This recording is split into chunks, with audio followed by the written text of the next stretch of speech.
Hello, Mr. Dacor. Thank you very much for accepting this invitation for an interview. On behalf of the Warwick Economic Summit, I'd like to thank you warmly. During this summit, we'll have a few economists of the development that are going to talk about their views on development and conflicts. So could you please tell us what is your role as the International Red Cross Committee and what are your biggest challenges for the next year? I'm leading an organization which is called the International Committee of the Red Cross, and really our focus since now 151 years is really on war and extreme conditions. So I think we are present in 84 countries, and maybe what is the most striking when you look at our own perspective is most of the crises are protracted. They go on. We are in Afghanistan since more than 35 years, Sudan 30 years, South Sudan 40 years, Israel, Palestine more than 40 years. Even Syria and Iraq are crises that are going on.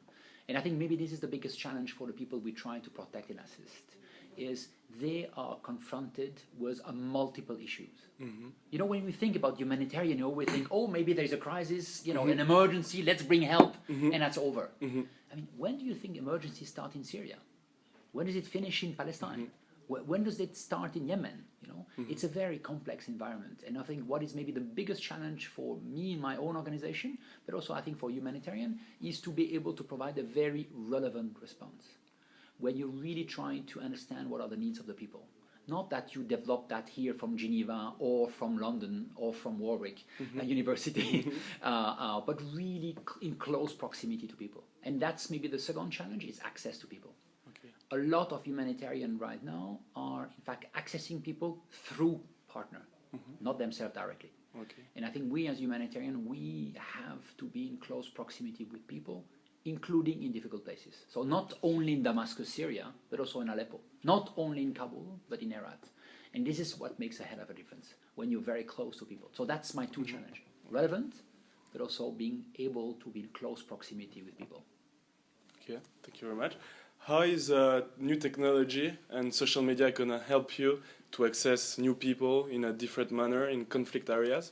I think what is amazing is how much new technology has changed already the behavior and the relationship we do have with people. I think the new things for us is mobile phone. I mean, there's mobile phone everywhere. You know, the remotest place in Somalia or in Afghanistan today, people have mobile phone. And maybe just to give you a few examples, one thing is it has changed totally the way you engage with armed group, right? In Somalia, one of the most, I would say, tough and important group is Al-Shabaab. Al-Shabaab, they engage and communicate only by Twitter, since now only at least 4 years. So they engage you by Twitter. So if you do not have Twitter yourself, you're out of the game. It's interesting. Al-Shabaab in Somalia, if you want to start to engage, even you know, like that, sitting together, you first have to understand how Twitter works. If you look at people also, interesting, in Afghanistan or in Somalia, I see more and more that the people we try to help, communities, you know, they are looking at what we provide, but they're comparing. I had recently a team went to Somalia 2 days after the tsunami, or let's say Haiyan in Philippines. It was Somalia, different typhoon, very difficult. We arrived there, very complicated for us to cross Somalia. We're there, we're helping people. People, when they receive us, they look and say, you are late. Late? Yeah, you were late. You're late. Why? They look at their phone and say, you know, interesting. We watched, we checked, and in Philippines, it took you 24 hours to respond. In Somalia, 4 days. Where were you? They're aware of yes, the they're very aware. I mean, it's interesting because even in the most remote area, even in the most difficult area, people have opinion, people compare, check, and that's maybe something we need to grasp. So the new technology are changing also the way people are related to us, to armed group, to government, but also, interestingly, also to the diaspora. I see also a lot of change. In Syria, for example, the diaspora is absolutely fantastic, play a critical role. So for us, it's really being able to understand that the people that you're related with, and we still like to be what we call offline, you know, like we are, human to human, but I think these people that you talk to are also with you with their own communities. They connect, they compare, and it's changed their own experience about what you can provide. It's really interesting, thank you. So you were talking about the diaspora, and we're hosting Sir Paul Collier, who is going to talk about the issues of immigration. And so one of his statements is that the diasporas, they cause immigration to accelerate. So I was wondering what what does this acceleration of emigration mean for the conflict countries? How will they be able to reconstruct themselves once the conflict ends, if all their elite population has immigrated?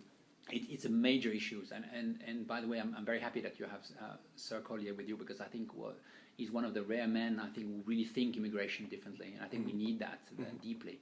Our own experience, if I look at ICSC, our own perspective, and it's only one perspective, what we see is wherever, especially in conflict area, what is the key indicators for people which would make them leave or possibly come back are two issues. One, security. We always forget sometimes how much security is important. You will never ever come back to a country if you do not have a minimum of security. So if law and order, if your clan, law and order could be by government, but couldn't also be by your clan, but if there is not a minimum of security, you will be very careful to come back, right? Yes. And be economic. So if you don't have a minimum of job opportunities, possibility for you to find, a minimum of earning for your family, I mean, no way to come back. And I think you can do all the plan, all the development strategy. If you don't grasp it, that makes it very difficult.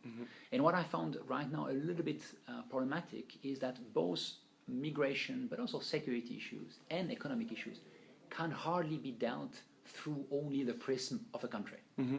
Very difficult. Yes. I mean, you can be in Switzerland, or you can be in Europe, in UK, right? I mean, you can do all the plan you want, all the contingent plan. At the end of the day, you still have to grasp what are the critical questions when it comes to migration and economy, and you have to sit with other countries. And that's what worries me right now, not only in Africa or in Europe, is there's very little convergence at the international level to deal with global issues.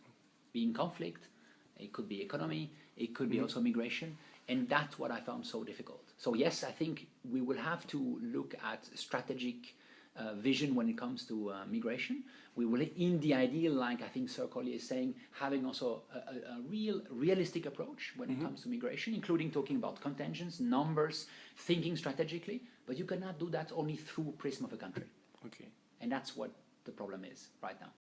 Thank you very much for this interview. I wish you all the best and a good year for your organization in this agitated 2015. Thank you very much, and I hope all the best for your conference. Yes. And I hope to be with you. I don't know when we'll be in 2016. Yeah, 2016, hopefully. No, I wish you all really a big success. Thank you very much.